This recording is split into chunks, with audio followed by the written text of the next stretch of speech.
Hey everyone, welcome back to another episode of Kicks and Picks podcast. You notice that there are only two faces on the screen if you're watching on YouTube. You'll only hear two voices here at the beginning if you are listening on your favorite pod platform. It's Coach Steve and Scotty here with you. Scott, Nick told us he had work dinner last minute. I think it has something to do with what Lazio did last weekend. I don't know. What do you think? Super duper suspicious. I think we were just talking before we started to record, and we knew there's something fishy going on yesterday with Nick. And lo and behold, a mysterious last second work dinner has materialized in front of our very eyes right before we hit the record button. So it's just you and me, Coach. And yeah, I think Nick is ducking us. I mean, anytime you lose to Lecce 2-1, it's a tough take your medicine. So Nick, MIA, but luckily at least the two of us can make an appearance. Yeah, 2-1 to Lecce when they were up 1-0. And I think it was about the 83rd minute. They gave the first one. Second one was a couple minutes after that.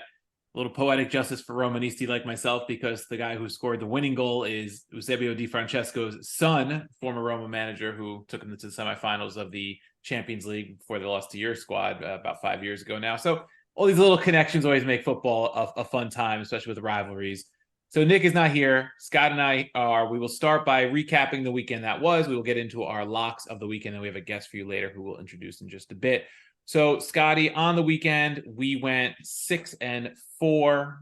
We were up just about 2 units on the weekend, which improves our season record to 11-8-1. And that is a 3.1 unit positive for us so far through 2 weeks.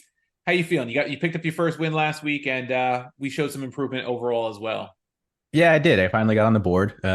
Honestly, even the Liverpool Bournemouth pick, I took a long shot at Bournemouth plus 800. And through the first 15, 20 minutes, that didn't look too bad. Bournemouth scored first. They were definitely on the front foot for most of it, but Liverpool got their shit together, scored 3 unanswered, even though they picked up what some are calling a phantom red card with Alexis McAllister. But they held on to win. So although my bet did not cash, the plus 800 would have for sure been a pod record for a single pick unit spread. But that's okay. We live to tell another tale. And as you mentioned, we're up on the season, so that's really the important part. It's something to build on. And we're learning a lot about these teams. I think this weekend in the Premier League, you're starting to see a little bit of separation now on like who of the people of the teams coming in that had higher expectations are seem at least suited to meet those expectations, and who are kind of falling short right now. I know I did my power rankings on our Patreon account, and I had I think Tottenham making an appearance in the top 6. I think they're a pretty pleasant surprise under the new manager. They've certainly haven't lacked in the goal scoring department like I think some people may have been concerned about with Harry Kane leaving. So that's certainly a big plus for them. They got to figure out their defense a little bit, but looked okay against United this weekend. I have Brentford up there right now. Don't know if they'll stay up there for the duration of the season, but so far they've been playing pretty well. Smacked Fulham this weekend 3-0. Big win, especially on the road at Craven Cottage. So yeah, a lot to feel good about if you're a fan of the Bees.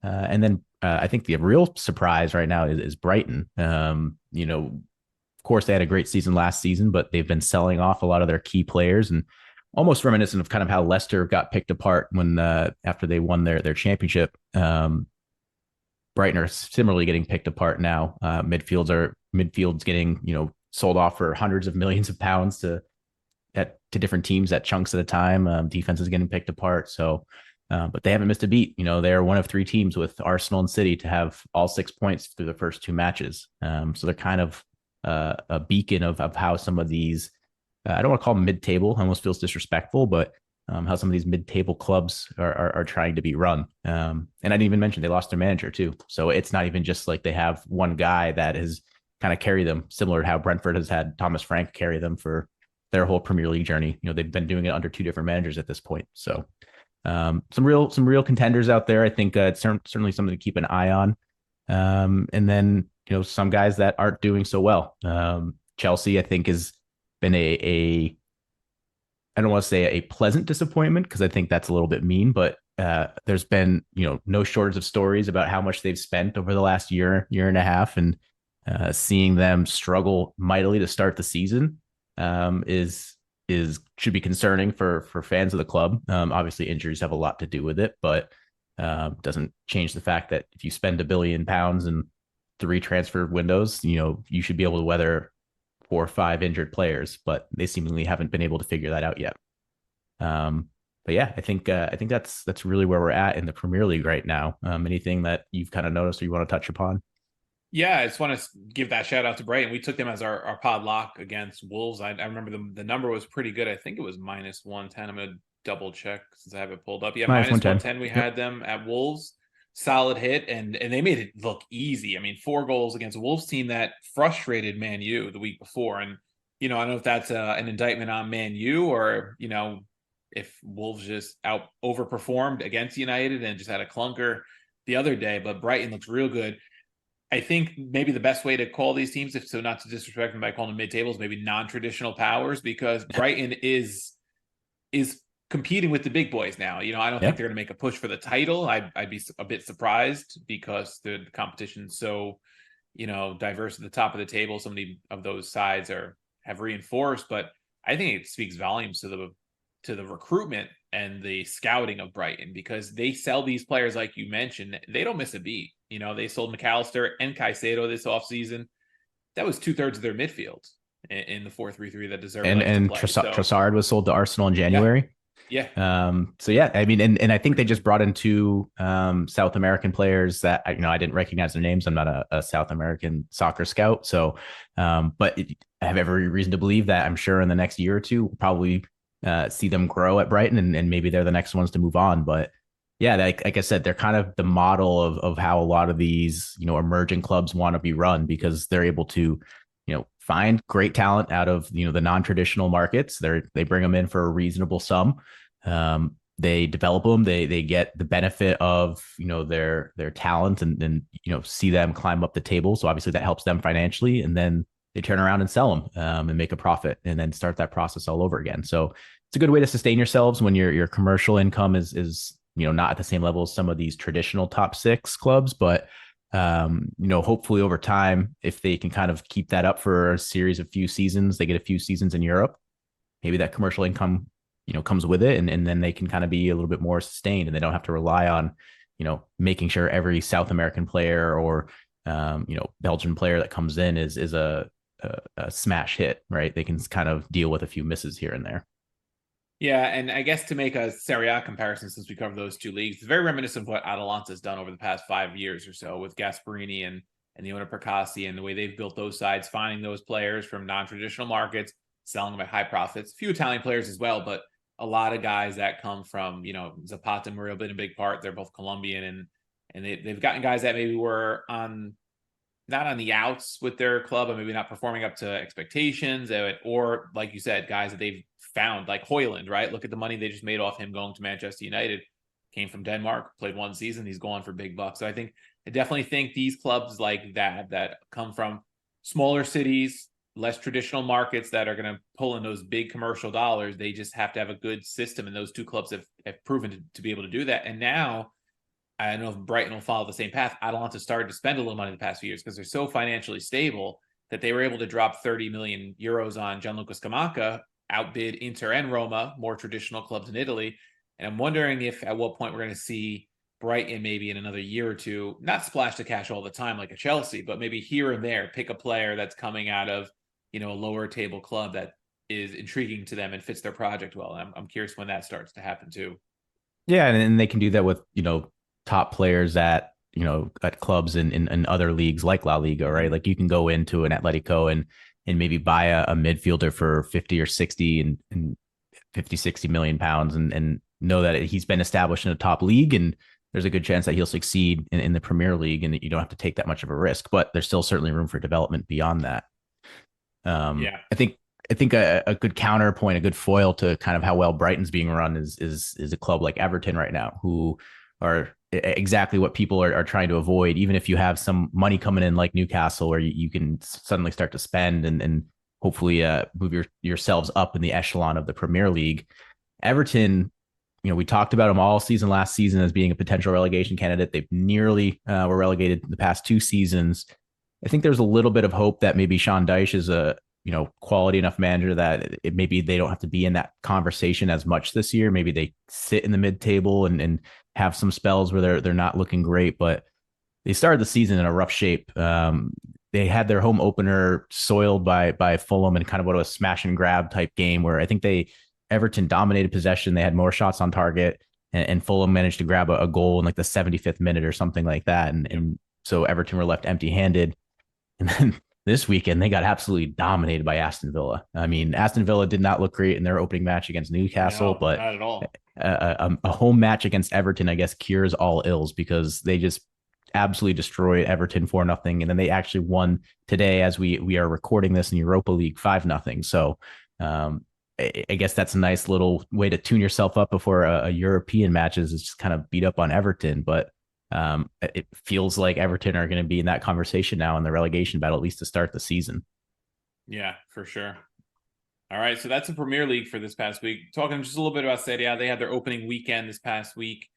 Some of the traditional powers, Milan, Juve, Inter, all won pretty convincingly, I'd say, all clean sheet victories for all of our U.S. men's national team supporters. Christian Pulisic, very nice goal in his debut with Milan. I wonder how much of the Chelsea effect being away is going to help him. I mean, that'll be kind of a little bit of a experiment or something you could call it, like see him in a different environment, see if that really helps get him back on track. Atalanta 2-0 win. That's a team that we are targeting as going to be a tough contender this year for top four.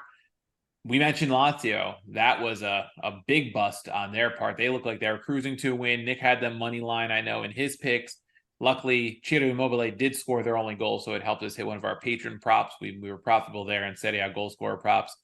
I was kicking myself for not picking the right striker for Roma to score goals because Andrea Belotti had a brace. Huge for Roma fans like myself after he scored literally 0 league goals last year as Tammy Abraham's understudy. Kind of weird to call him an understudy because he's a veteran, but his backup. And he started off with a bang. That was a Roma without Paulo Dybala and without Lorenzo Pellegrini.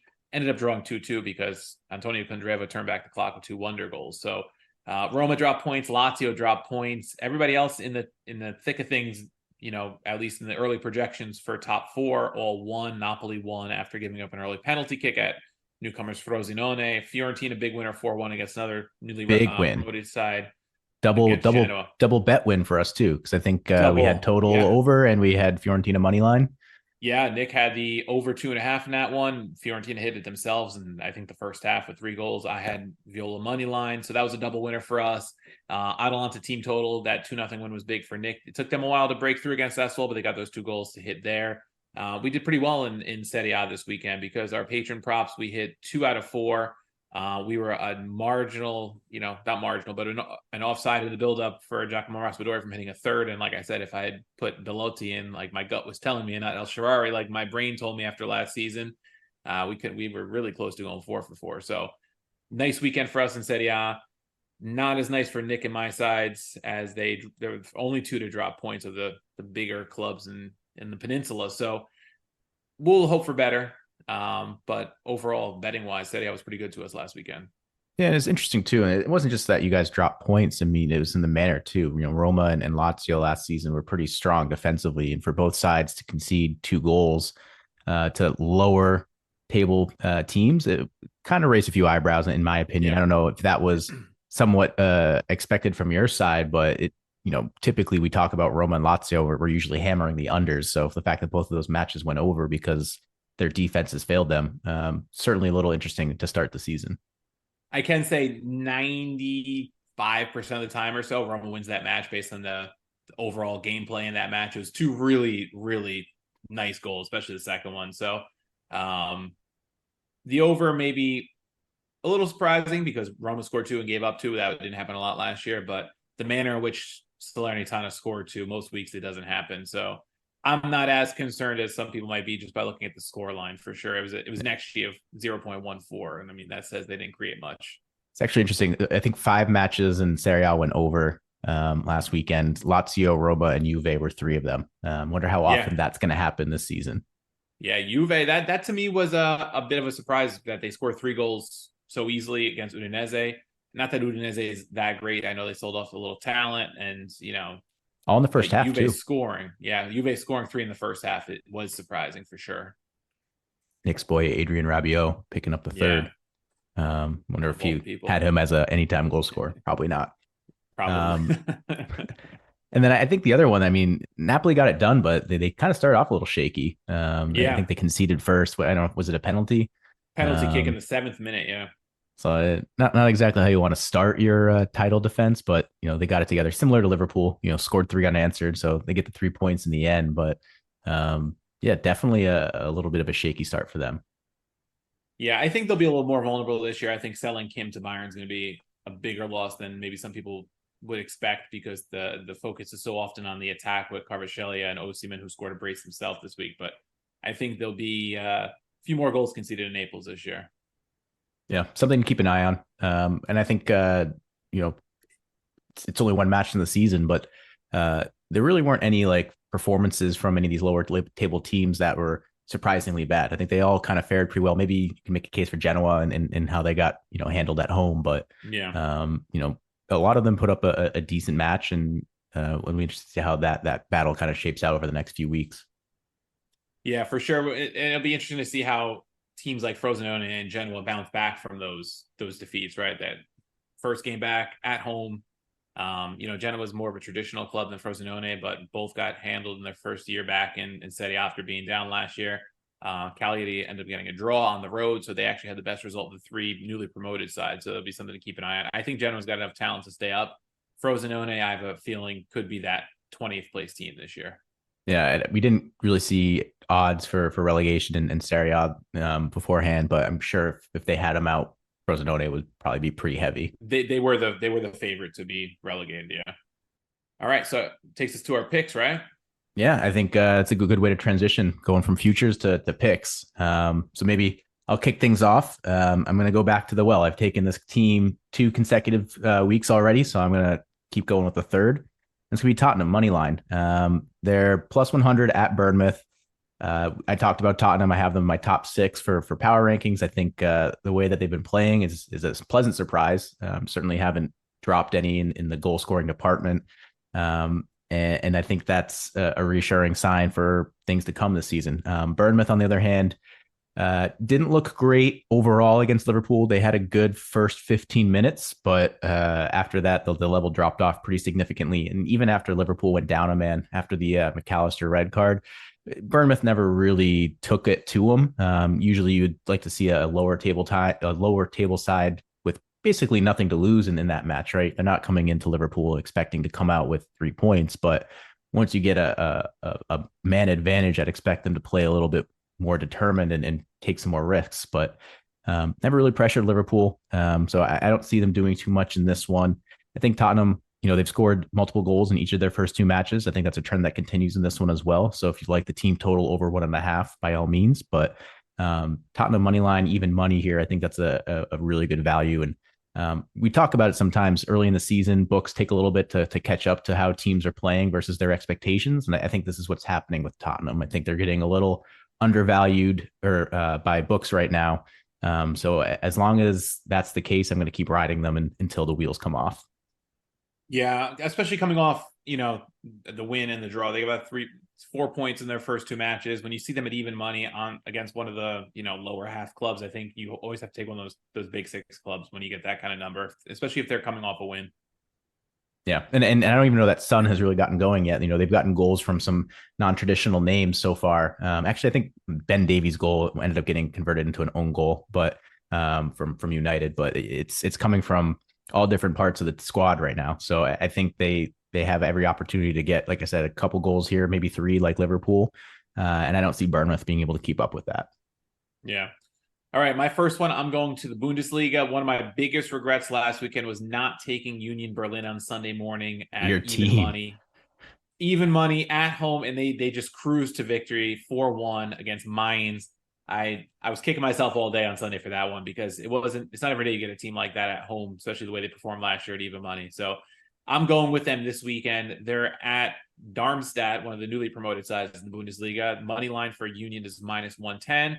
I'm going back to the well with the team that I rode last season a lot on the way to the Champions League berth. And I like them traveling to the newly promoted side, especially coming off a 4-goal performance because they were not a big scoring team last year. So I'm hoping they got a couple of them again this week and they can cash it close to even money. Yeah, there's nothing worse than when your like go-to squad that you rode all last season Yep. gets an easy win in the opening match and you just left them off your bet slip. Like it's as good Yeah. as a loss in some cases, really. All right. I will go to my second pick. I'm going to take Brentford versus Crystal Palace over 2.5. It's plus 105. Weirdly, this game to me screams like it's going to be under.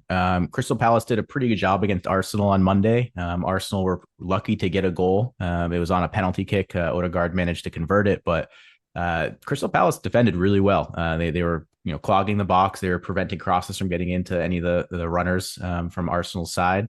Arsenal couldn't really break them down, and it didn't seem like this was going to be a game that Arsenal was going to, bag multiple goals. And Arsenal is certainly more talented offensively than Brentford, although Brentford have scored, I think, 5 goals in their first 2 matches. I think that's a little bit of an anomaly, especially missing Ivan Toney. But on the flip side, Crystal Palace also had a man advantage for most of the second half after Tomiyasu picked up a red card, his second yellow. And they did not look like they were close to scoring. I think Edouard had a wide open header on goal that he put closer to the corner flag than the goalpost. So it seems like this is going to go under, but the books just don't have it that way. Like the odds just don't reflect that. Like I would have expected this to be a heavy under, and they just don't. So that tells me something's going on here. I'm gonna start to question it. Maybe the 5 goals that Brentford have scored in the first 2 matches aren't as much of an anomaly as I think they are. And maybe Crystal Palace are just waiting to break out. I mean, Eze looked pretty decent, and maybe he has a great game in him this week. But it seems like one of those games where like all of the the public money is going to go onto the under because it's going to scream under to a lot of other people, and somehow the game goes over and the books win again. So I'm going to ride that and fade my initial thought 1-5 after all, and take the over 2.5. Sometimes you just got to go with that feeling you have, right? And I think you said something important there. I think Brentford scoring 5 goals in the opening 2 matches, including 2 against Spurs in the opener, I think has a lot to do with that. Credit to them doing it without Ivan Toney too, right? While he's being investigated for the gambling stuff. Yeah, I mean, it's credit to Thomas Frank, right? We talk about it sometimes like the manager makes the team, and in this case, he certainly is. He hasn't missed a beat, missing both his star striker and keeper, right? They just sold off David Raya to Arsenal, so and maybe that helps in my favor as well, right? Maybe we get a keeper gaff for Brentford that gives us a goal, one closer to the over. Yeah, I'm going with a team that we rode the first week to our podlock, and then last week I took them getting double chance. Not getting double chance. I was going to say getting 1.5, but it was a double chance at City. Newcastle just couldn't get it done. They lost 1-0 narrowly against City. That was my first loss so far this season. I'm going back to Newcastle because they're plus 115 against Liverpool at home. I expect the Magpies to bounce back this weekend. I think Newcastle will win this match in the midfield, which is one of their strengths and one of Liverpool's weaknesses, right? Scotty's talked so much about the lack of midfield quality, and now Alexis McAllister is suspended for this one after his red card. I think that only amplifies Newcastle's advantage in the center of the park, and I'm riding the team of the pod to get a statement win here. There is some breaking news. McAllister's red card suspension was overturned. Overturned, but I still like the advantage, but it makes it a little trickier. Yeah, no, I agree. I mean, I still think the midfield advantage is in Newcastle's favor. I think you're likely to see Endo start for Liverpool this weekend, so you will see a full. I mean, I'm hoping that's the case. If they throw Gakpo back in the midfield again, then this is as good of a win as you'll get this weekend. But I presume that they'll play with a true midfield 3 this time. Bajetic was on the bench last weekend, so he might be getting closer to actually being able to play, which will help because he can play in that 6 defensive mid position. But even still, I mean, the offense for Liverpool, granted they scored 3 this weekend. Salah hasn't looked, lethal yet. He hasn't quite gotten back up to his form that I think a lot of people expect from him. I think Luis Diaz has been their best player outside of maybe Dominic Szoboszlai. But through the center, Jota hasn't looked great. Gakpo's been playing out of position in midfield. Nunez didn't really even, I think he maybe got 5 minutes last weekend. So this definitely seems like one where, if you remember last year, Liverpool snaked 2 games from Newcastle. I don't know how they managed to get 6 points from Newcastle last season. But I know that Newcastle fans have this circled, and they're certainly hoping to get revenge. So I like the pick. I'm kind of going into this match as a Liverpool fan with my guard up. All right. I will close out my hat trick of picks with the other team in Liverpool, which is Everton. We talked about how bad they looked to start the season. Two losses in 2 matches so far. They go home and they're playing against Wolverhampton. Money line Everton are plus 125. So I get it. They have not looked good so far. The problem is they have maybe 3 or 4 matches to get this turned around, because after international break, 8 of their 12 remaining matches in this calendar year are against teams that are expected to finish in the top half of the table. So if they don't get some momentum going now, it's going to be a long second half or first half of the season for them. And they're going to have to do something crazy in January to kind of turn it around, because I'm expecting them to be in a pretty deep hole. I think they do turn around. Wolverhampton looked good against United, but we haven't really talked about United. They were very close to being, having 1 point in their first 2 matches as well, just like Chelsea. So I don't know how much I'm going to read into that. They did get smacked this weekend, so maybe there's a little bit of hope for Everton here at home. Get the crowd behind them, and maybe they can pull out a win and give their fans a little bit of hope that maybe they're not going to be cellar dwellers for the whole season. All right, I'm going with my club for this last one, Roma. Right now, they're money line minus 115 at Hellas Verona. I love this number on my boys. Pellegrini and Dybala return after their yellow card suspension that carried over from last season to join a side that really looked sharp in attack last week compared to last season. Had it not been for those 2 Candreva wonder goals that I mentioned, Roma would have cruised to an easy win. I don't see anyone in Hellas that can do the same, so I think Roma's quality will win out here, especially with Belotti looking like his old self. And on his way to the brace last week, I think Dybala adds even more danger into the attack. I thought Houssem Aouar looked really good in the midfield, helping facilitate. I think he was something they were missing last year after Mkhitaryan left. So I like the number here. I know Hellas can be tough at home, but I'm not going to pass up on my boys at minus 115 when I thought they played pretty decent last week. Yeah, Hellas Verona. Welcome back. Welcome back to the podcast. We were longtime faders of them last season, and here we are again, fading them yet again. So I feel like we're really back into mid-season form already.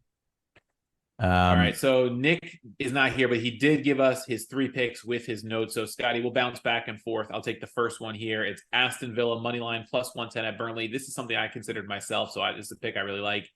He asked which Villa are we going to see. He's hoping for the one that smashed Everton 4-0. And then he wrote this before the result today, another 5-goal performance. So he says the only reason he thinks they're seeing this number is because Villa played today on Wednesday in the Europa League qualification. He's hoping the short turnaround doesn't hurt them, and he thinks playing Burnley should help. I love this number at plus 110, even if it is on the road. Yeah, it's interesting because Burnley did not play this weekend. Their match against Luton Town was postponed because Luton Town Stadium was not yet finished and ready for Premier League action. So the only match we've seen from Burnley so far was them getting trounced by Manchester City, which is fair. I don't think anybody really expected them to get much from that game. So it'll be interesting to see how they respond. They're the exact opposite. Villa coming off of a midweek match. Burnley haven't played in 2 weeks. So a real rest versus rust type match here. Nick's second pick for this weekend, he's taking Monaco money line, which is minus 120 at Nantes. Monaco's off to a scorching hot start. They've won both of their matches so far in League One. In both matches, they've managed to score at least 3 goals, 7 goals in total. So really a strong side to kind of get on top of right now. On the flip side, Nantes has yet to win. So although they're at home, they don't really have a great showing for it. Really, at minus 120, Nick is thinking this is just too good of a number for anyone to pass up.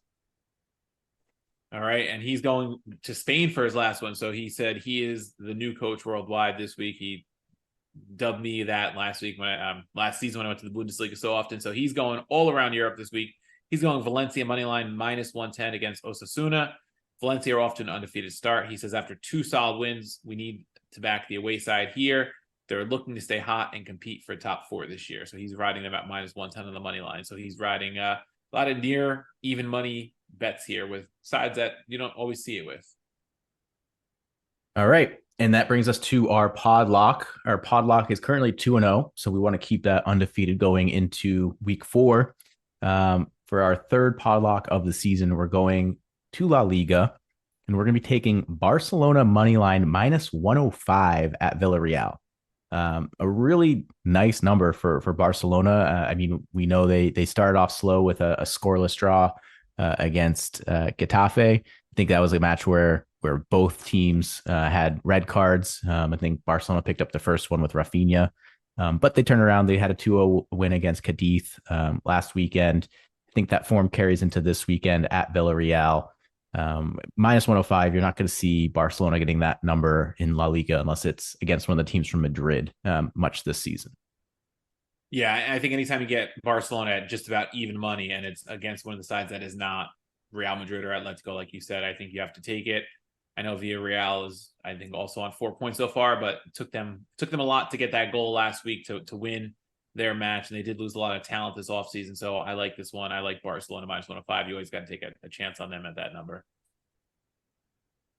All right, so that wraps up our locks of the week. We hope to continue with our third straight winning weekend of the season to open things up and get you guys some more cash with us. And that takes us to our state of the club Napoli this week. It's Dama Puzzo. Nick took that interview, recorded ahead of time last week. So it was before Napoli's first match of the season. So if there's anything that seems a little off timing wise, that is why we held it for this week, just for editing purposes. So State of the Club is back with the defending Serie A champs, and we'll take it to that interview now. And if you're watching on YouTube, thanks for joining us. And if you want to hear the interview, you can hear it on our full length episode, either here on YouTube or on your favorite pod platform. All right, we're bringing on our very special guest, friend of the podcast, personal friend of mine, all around good dude, Dama Puzzo. Dom, brother, really appreciate you coming on. We are going to get down with some Napoli talk, our State of the Club series. Brother, before we kick off talking about the team, let's talk about you for a little bit. As I said, just personal friend. We banter a lot on Twitter. You are one of the leaders on Calcio Twitter with this banter, making me laugh day in, day out. I want to know, what brought you to this squad? What put Napoli in your heart? Well, good morning, Nick, my brother. Thanks for coming on, dude. Thanks for having me, man. Real quick on how I became a fan. I started following the Italian national team. Really became a soccer fan in 2006. Was kind of lost in club football. So many teams, didn't know, which club I was gonna pick. Decided to do some research. Followed my roots. I was like, what? Well, my mom's is from her side of the family is from Naples, so I'm gonna rock with Naples. And then I became a Napoli fan. And then moving forward, just started following Napoli and Napoli football. There's been some rough years. Now we're enjoying the fruits of our labor. And basically that's how I became a fan. So I want to talk quickly about your trips out there this year, because I know, we were following the Chronicles on Twitter. You were able to get out there for your very first game, probably the game of the season for Napoli. I'm sure it was the game of the season for you. Obviously got to see a Scudetto, and you went back. Like, you loved it so much. Just talk a little bit about the city, if you don't mind, and your experience out there. Yeah, my first trip out there was in January. Amazing. Like you said, it was an historic match for us. First time in the city, first time at the stadium for me. There was a trip that I was planning for years and finally had the opportunity to get out there. Man,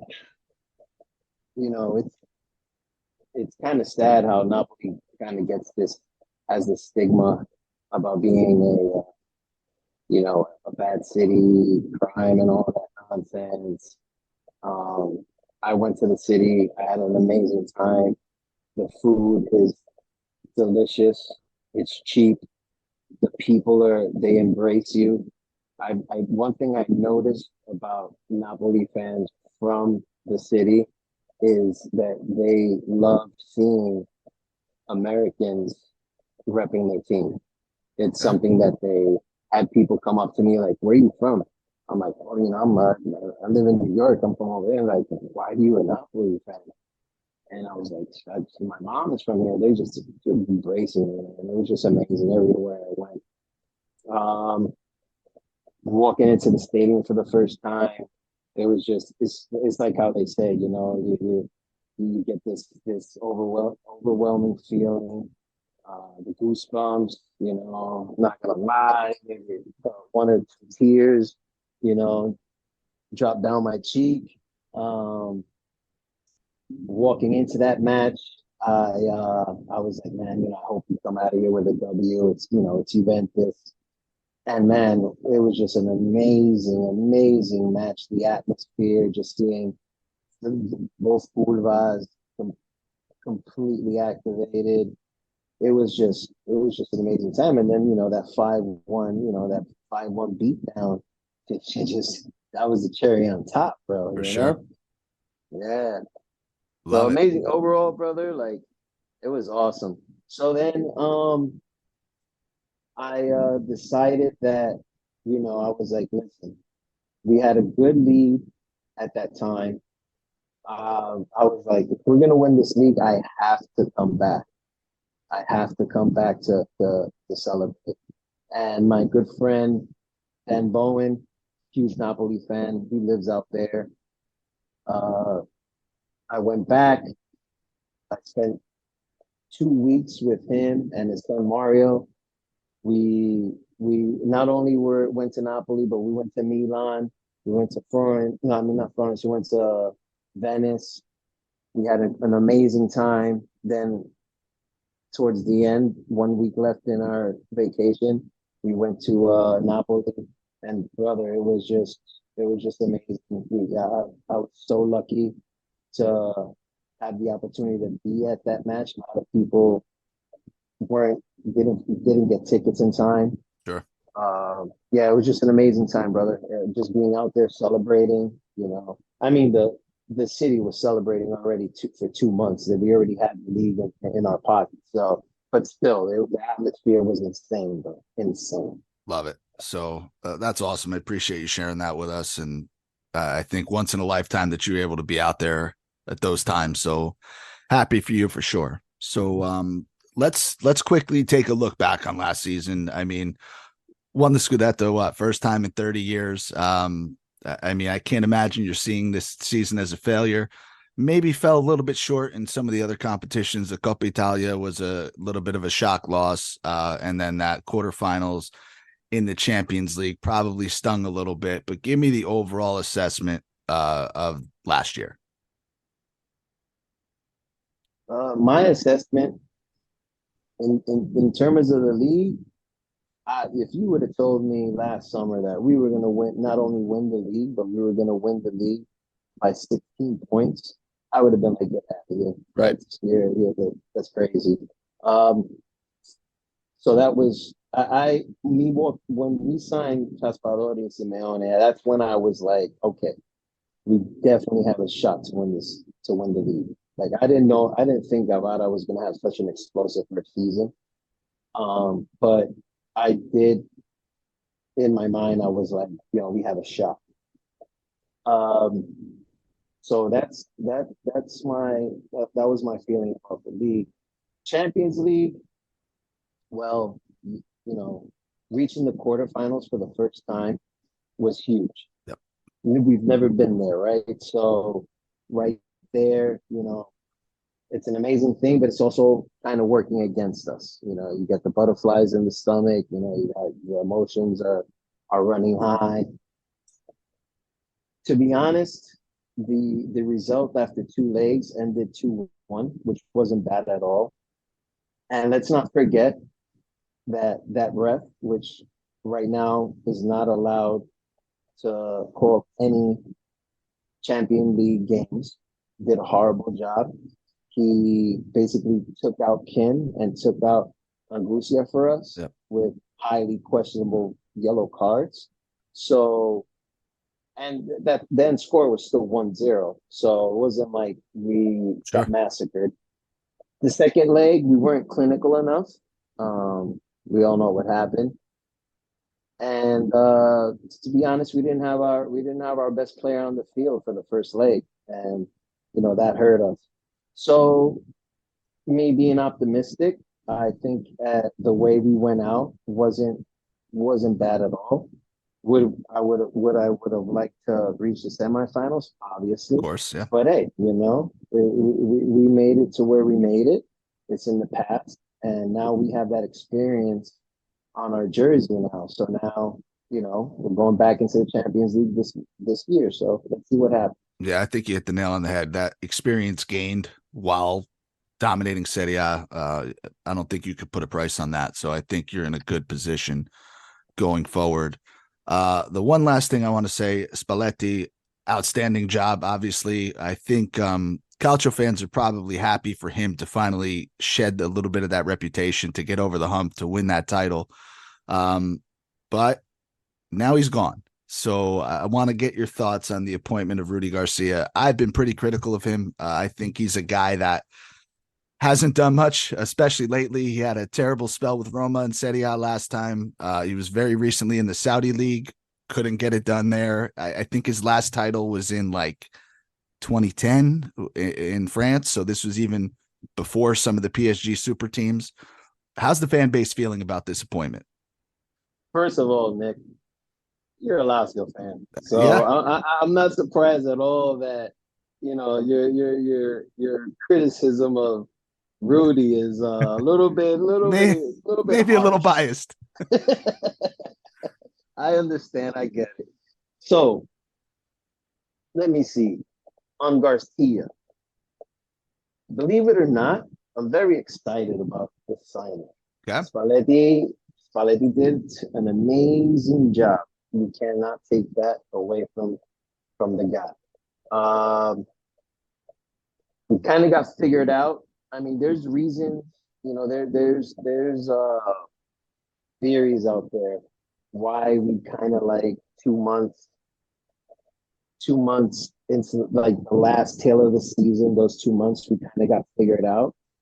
You could say that Napoli basically were playing for nothing at that point. So there was the motivation squad wasn't at 100%.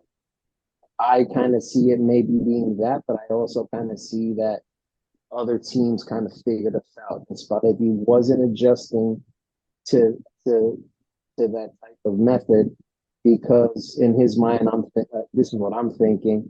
Well, my system's not broken, so why should I fix it? We already have the lead. Let's just keep rocking the way we are.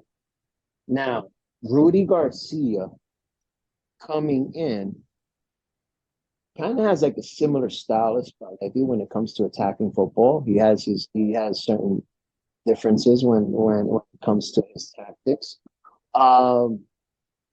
Touching back on his days with Roma, his first season, Roma contended for the title against a powerhouse Juventus. I think they ended that season with 85 points.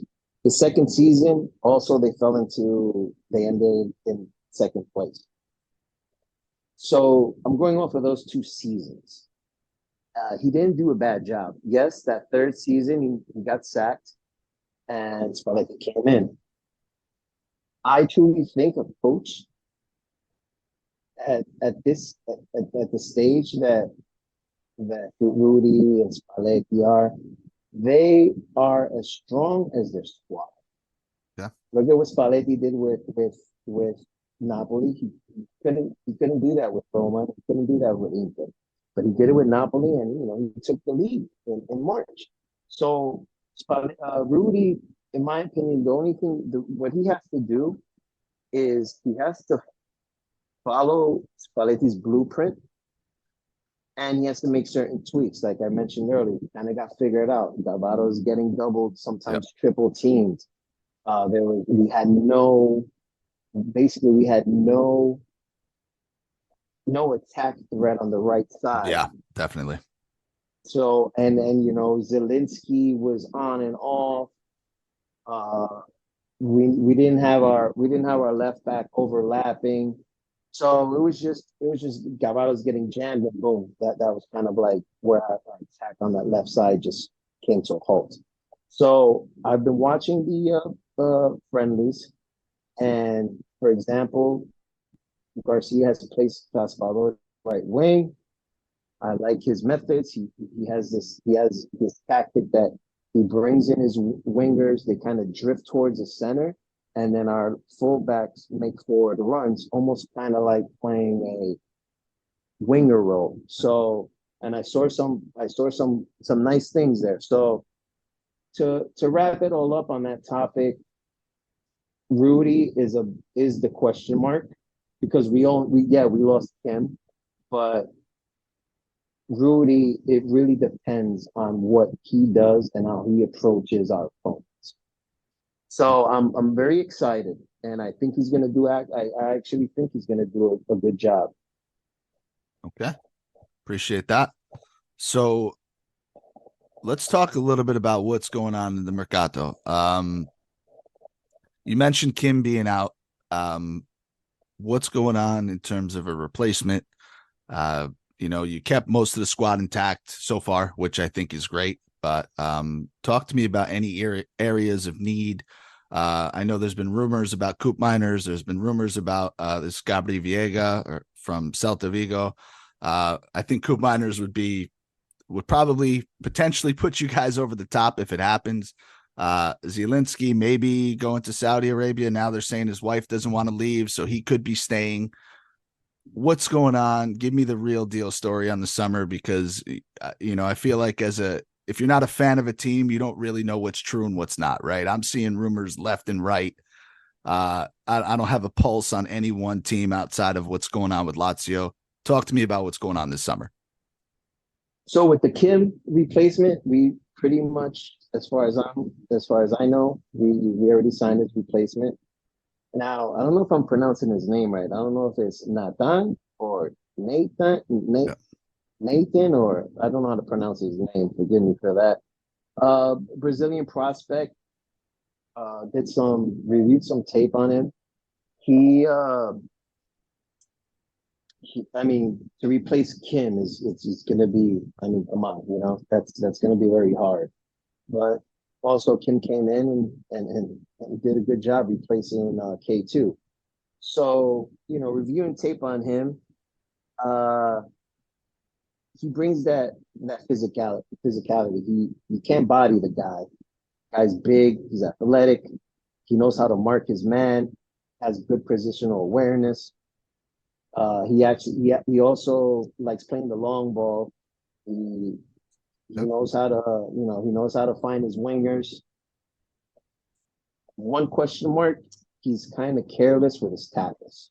Okay. And that's a big concern to me, especially on the counters. I saw him taking some risky tackles where the defense, if you have a good winger or a good striker, you can go right past them, you know what I mean? So maybe that's something he needs to adjust in his game now that he's playing in one of the 5 top leagues in the world.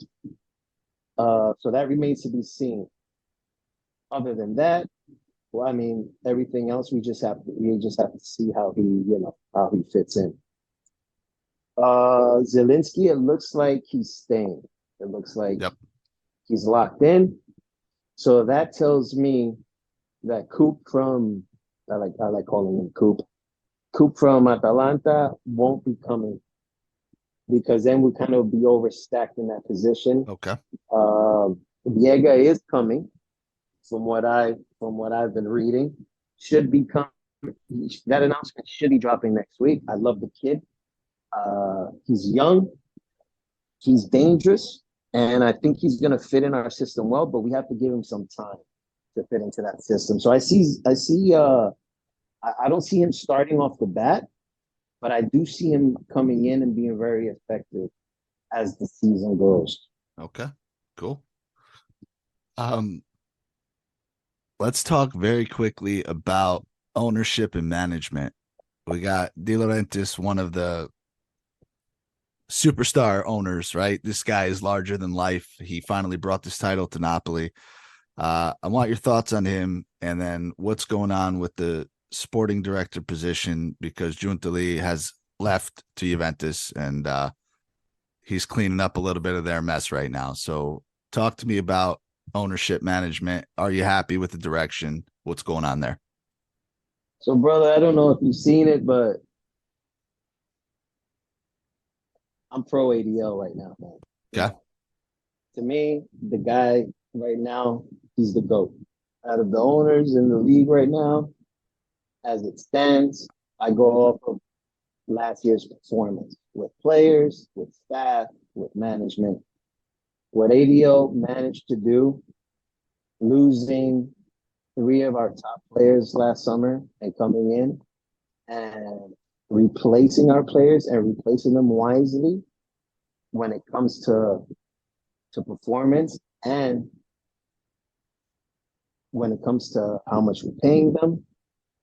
The old man he's performed miracles. I really do think that ADL does not get enough respect. Still doesn't get enough respect from a good piece of our fan base, and it's understandable, because of past incidents and the way he speaks. Sometimes he does not know how to say the right thing. But other than that, I really don't look at that. I look at the product on the field, and I go off of last year. And come on, you can't, the performance and the numbers, you can't debate. Now our ex-sporting director, hey, went straight to the rival. I don't wish him the best, obviously, but he also, you can't take anything away from him. He had a lot to do with that team that was assembled last year, but he also has a lot of misses, and a couple of misses he has is bringing in Manolas, for example, Ounas, Verdi, Bakayoko. There's a list of misses that he's had. Every sporting director has their miss, but I think that this theory that we lost him is going to be a huge hit for us. I really don't think that's the case. Are we going to see? Are we going to feel his presence not being there anymore? Perhaps. But now I'm looking at the movements that we're making this summer, and from what I'm seeing, we're still rolling. So that prediction I can't make until the end of the season, see how our signings go, and all that good stuff. So I'll hit you with a parallel when it comes to Lazio, because for 5, 6, 7 years, I've been saying I can't wait for their sporting director to get fired. Iglitare. I hated that guy. He had his list of misses is as big as anybody in the league. And they finally fire him, right? He didn't get along with Sadi, apparently. And for the first month and a half of the market, nothing was happening. So in my head, I'm like, all right, was I wrong? Was Lotito really the 100% the problem here? But then they've started to turn it around. They've made some good signings. They got some good loans. Didn't spend a lot of money. And I think Napoli and Lazio are very good at that compared to a lot of the other bigger clubs who are just flashing money whenever they can. So maybe being a fan of these teams has taught us a little bit of patience. And I think it's, it makes it a little more special when you hit on a good player. When somebody like Cavada comes out of nowhere, right? There's not a person on the planet who knew who this guy was before he signed up for Napoli. So I think it's cool to see, and hopefully you guys will stay along that same path. All right, so let's start to wrap this up. Let's talk about this coming season. Kicks off this week, or depending on when you're listening to this, may have just kicked off. Give me your honest to God goals and expectations for Napoli this year. What are you hoping for? My expectations, I obviously expect a repeat. We only lost 10, and we have, like I said, Garcia is a big question mark. But if he does his job, I don't see why not.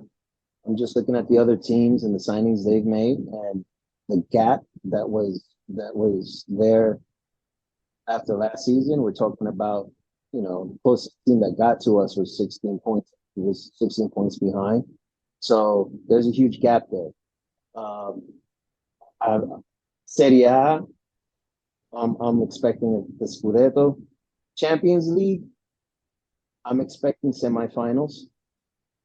Just looking at the pots, and we're sitting in pot one. I'm seeing that hopefully we'll have Osimhen for a good chunk of the Champions League, unlike last year. So semifinals there. Copa, I'm gonna go on the edge, and I'm gonna say that we're gonna win the Copa this year as well. So Scudetto, Copa Champs, semifinals in the Champions. All right. I love it. Man backs his team all the time. So that's it. That's how we roll around here. That's it, man. I appreciate the passion the fan base has. So, dude, I appreciate it. That's probably going to wrap this up. Thank you for letting us know what's going on, for telling your story. For anybody that's listening, if you don't already follow Dom, please let him know where they can find you. And this man loves to interact, so please give him a shout. Yeah, you'll find me on my Twitter handle is Dom Apuzzo. So yeah, feel free to interact. I love the banter, and I just love talking about Serie A and Napoli, and I love slandering Juventus. That's how we roll around here. That's why we're all here.